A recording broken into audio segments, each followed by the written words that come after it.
మార్చైంది all change అయింది. మీ పిల్లలకి చూస్తే వాళ్ళకి థింకింగ్ చాలా డిఫరెంట్గా ఉంది. చిన్న పిల్లలకి చూస్తే వాళ్ళకి థింకింగ్ రాడికల్లీ డిఫరెంట్గా ఉంది. మొత్తం వాళ్ళు ఏం ఐడియా ఉంది వాళ్ళకి, నా టైంలో అది ఐడియా లేదు. సో పబ్లిక్ కూడా ఆ పరిస్థితిలో ఉంది. We are police officers to serve the public. So we have to keep in tune, in time, in progress with the public. మీరు చూడండి, మన పోలీస్ డిపార్ట్మెంట్లో పెద్ద వ్యూలో నాకు యాంటీ నార్కోటిక్స్ బ్యూరో క్రియేట్ చేయడం జరిగింది, సిఎస్బి క్రియేట్ చేయడం జరిగింది. ఎందుకు?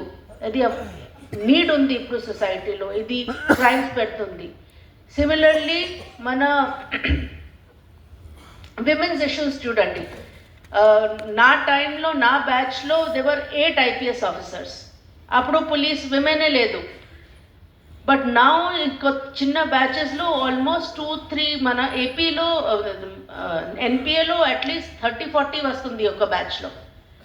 సిమిలర్లీ అది IPS లెవెల్లో. కానీ పబ్లిక్ స్ఫియర్లో చూడు, ఇంజనీరింగ్ ఆక్యుపేషన్లో చూడు, 50% of work force is women.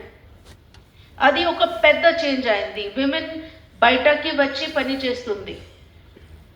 దానికి అనుకూలంగా మన పోలీస్ డిపార్ట్మెంట్ వాళ్ళకి సపోర్ట్ చేయడానికి కృషి పడాలి. అది ఒక పెద్ద ఉద్దేశం పోలీస్ డిపార్ట్మెంట్ కోసం. ఎందుకంటే మెన్కి ఒక పర్వరిష్లో, అది గ్రోయింగ్ అప్ టైంలో ఒక